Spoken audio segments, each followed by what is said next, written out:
This is by Micah Bazant. In order to understand transgender expression and see and respect people as they really are, we have to break down our gender conditioning. We have to get used to and excited about bearded ladies, short boys with dessert hands, and big bone gals with deep voices. We have to trash the lies. This is exciting because when we validate other people and create space for their own unique gender, we do the same for ourselves. I'd like to invite Jean Marie to come forward.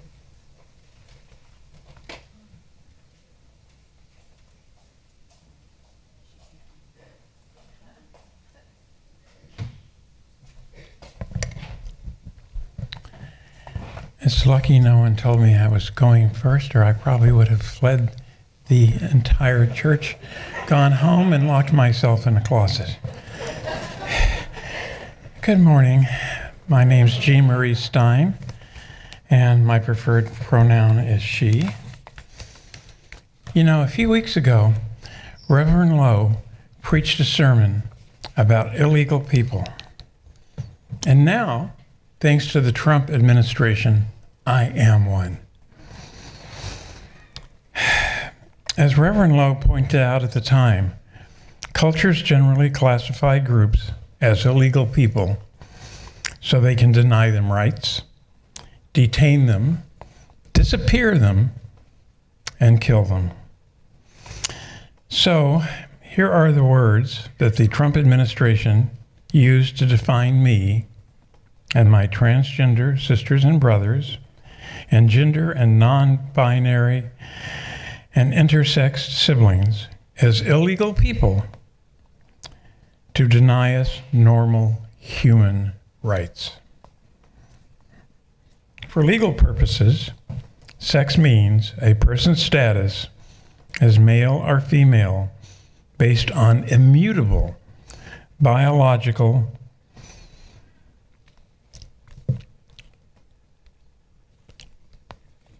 Sorry, I lost my place. I'll try not to do that again. Based on immutable biological traits identifiable by or before birth, the sex listed on a person's birth certificate as originally issued shall constitute definitive proof of a person's sex unless rebutted by genetic evidence. As soon as these guidelines take effect, the federal government will not accept from trans people as legal identification driver's licenses, birth certificates, and passports if the sex listed on them does not match the one on the person's original birth certificate. For transgender people who have transitioned and changed their sex who have transitioned and changed their sex on all their paperwork, that means before they could travel out of the country and probably fly inside the country, they will have to go back to square one and change everything back, beginning with their birth certificate. As getting our sex designation, ID, and appearance to line up and to be known in the world for who we are inside has been a lifelong and dearly held dream. You can imagine how shattering that feels. If being male or female is immutable based on the genitalia one is born with, then why is it that throughout all recorded history, people have been born who felt they were in the wrong body with a yearning to correct that condition so strong they have been willing to undergo years of therapy and familial and social resistance and surgery just to make it happen? And this awareness begins very early in life. Surveys of transgender people show they felt their bodies did not match their gender almost as early as they can remember. and were generally between 3 and 6 years of age when they first cross-dressed in a way they felt others might disapprove of. In the interest of fair disclosure, I was 4 or 5 the first time I asked a cousin to dress me up as a girl. By the time I was in middle school, I was filled night and day with such a longing to have been born in a female body. It's a wonder I am still alive. Thousands of my transgender sisters and brothers aren't alive, unable to see a way forward to realizing their dreams or believing there's something wrong with them. They killed themselves before finishing high school. But according to the Trump proclamation, male and female are immutable. So legally speaking, trans people must be delusional. The Attorney General, Mr. Sessions, has even called us disturbed individuals. Now, what do cultures typically do with delusional and disturbed individuals? We lock them up, then treat them for mental illness. Not surprisingly, the fundamentalist right has a treatment they believe cures being LGBT, etc. It's called conversion therapy or reparative therapy, and it involves electroshock and other unpleasant variants. Lest you think this is too far out and could never happen here, I'd like to point to the children separated from their parents at the border. We thought that could never happen here. And just consider this. The white man Trump appointed to head the Center for Disease Control has called AIDS God's punishment for being gay, and has called for imprisoning anyone who has AIDS, although perhaps heterosexuals will get a pass on that. And the man Trump picked to head the Civil Rights Division of the Department of Justice has fought for laws making it illegal for transgender people to use public bathrooms that don't correspond to the biological sex on their birth certificates. These things run through my head every single day since the election. Honestly, I am frightened, uncertain, and stressed. What am I going to do about it all besides organize, march, and probably get beaten up? I don't know yet. But there's one thing I do know: how to put one foot ahead of the other and repeat. Nevertheless, she persisted.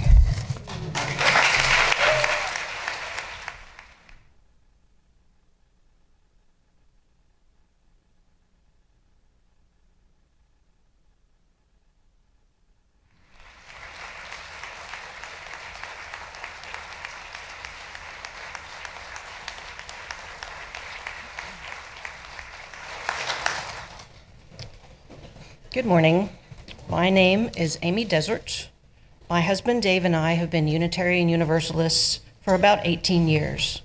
We moved to Eugene from Dallas, Texas this past July, and we began attending this church. There were a number of reasons for our move, but the most relevant today is that we have 2 sons, one of whom is transgender. As you might expect, Texas is not particularly friendly towards transgender people. Oregon seems a lot better. I cannot put into words how terrified I am since hearing this week's news about the Trump administration's proposed reinterpretation of Title IX, the federal civil rights law that bans sex discrimination in federally funded schools. My son Jack was assigned female at birth. When he was little, He played with dolls, and he played with cars. When he was 3, for Halloween, he chose a T-Rex costume, which he completed with sparkly red glitter shoes. He loved climbing trees and wearing ribbons in his hair. I was his Girl Scout troop leader for 6 years. I made sure he knew that girls can do anything, and girls can be anything they want when they grow up. I did not actually mean they could be boys. But when he was 13, he came out to us as transgender. Dave and I were surprised, but eventually we believed him.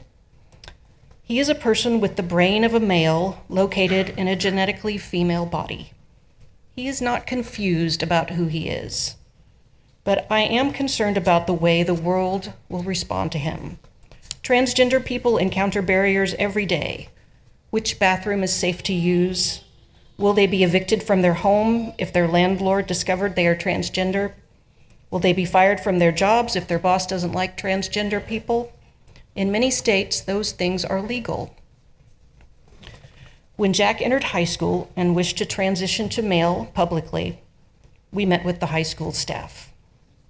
Some were quite resistant, others were great.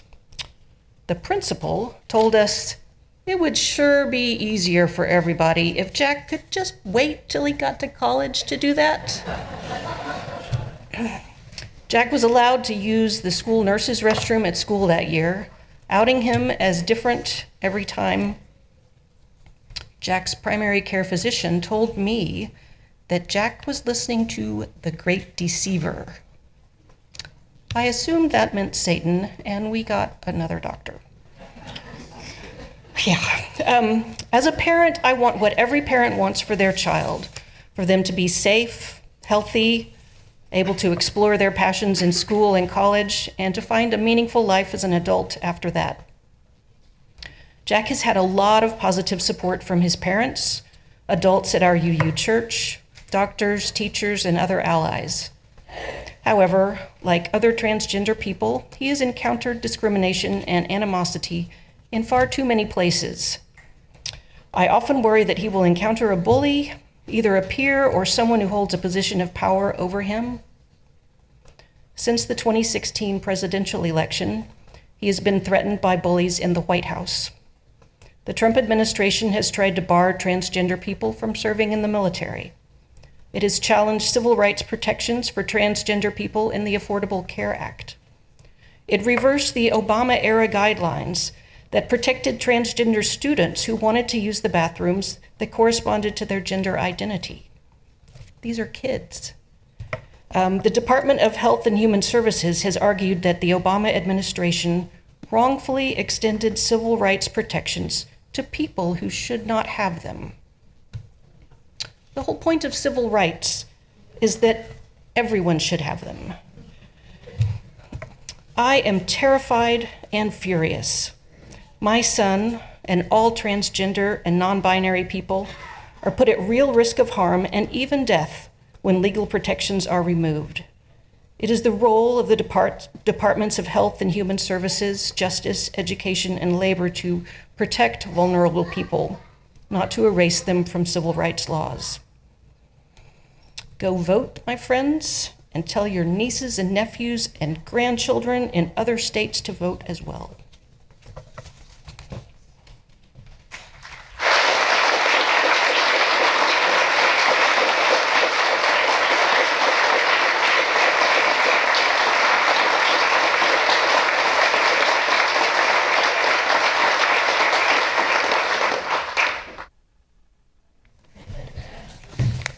Good morning. I'm Sarah Hendrickson. I'm up here to talk about being transgender, but first I want to tell you my story of sanctuary and acceptance that this church has already given us. Some of you have heard this story, forgive me.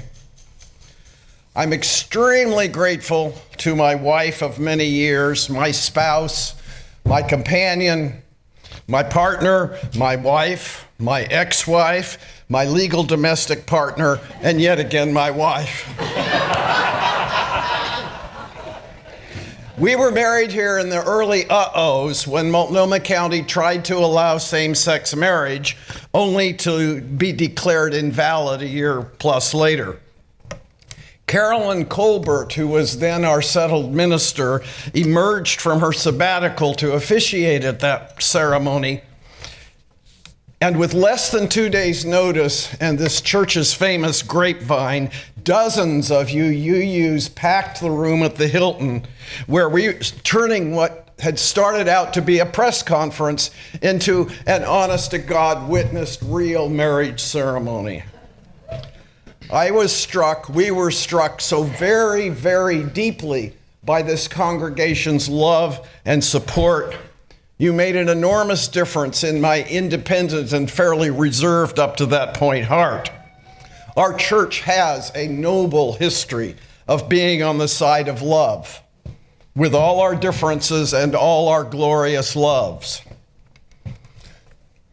My transsexual story is only one among millions of transgender stories, and I'm privileged. We've been very lucky. We know that there are 2 million other miraculous beings in the U.S. that identify ourselves as transgender, and the number is going up and up. But let me hang on for a minute here while I give you the mini lecture about sex, because there's part of having been a scientist and a doctor that can't resist it. This is plagiarized from Facebook from a science teacher. First of all, in a sexual species, you can have females be XX and males be X. That's insects. You can have females be ZW and males be ZZ. That's in birds. You can have females be females because they developed in a warm environment, and males be males because they developed in a cool environment. That's reptiles, alligators. You can have females be females because they lose a penis sword fighting contest with the other flatworms. You can have males be males because they were born female but changed their sexes because the only female in their group died. That's parrotfish, clownfish. You can have males look and act like females because they're trying to get close enough to actual females to mate with them. That's what cuttlefish do. Or you can be one of tens of thousands of sexes if you're a slime mold or a mushroom. Well, okay, you mean human beings. Well, all right. Then you can be male. You can be a male human being because you were born male, because you were born female, but you have 5-alpha reductase deficiency, so you grew a penis when you were 12. You can be female because you have an X chromosome and a Y chromosome, but you're insensitive to male hormones, to androgens. So you have a female body and are born with a female body. You can be a human male with 2 X chromosomes, but one of your X's happens to have the SRY gene that usually goes along with the Y gene, so you get a male body. You can be a human male because you have 2 X chromosomes and a Y chromosome. That was our nephew who visited us this last weekend. This really happens.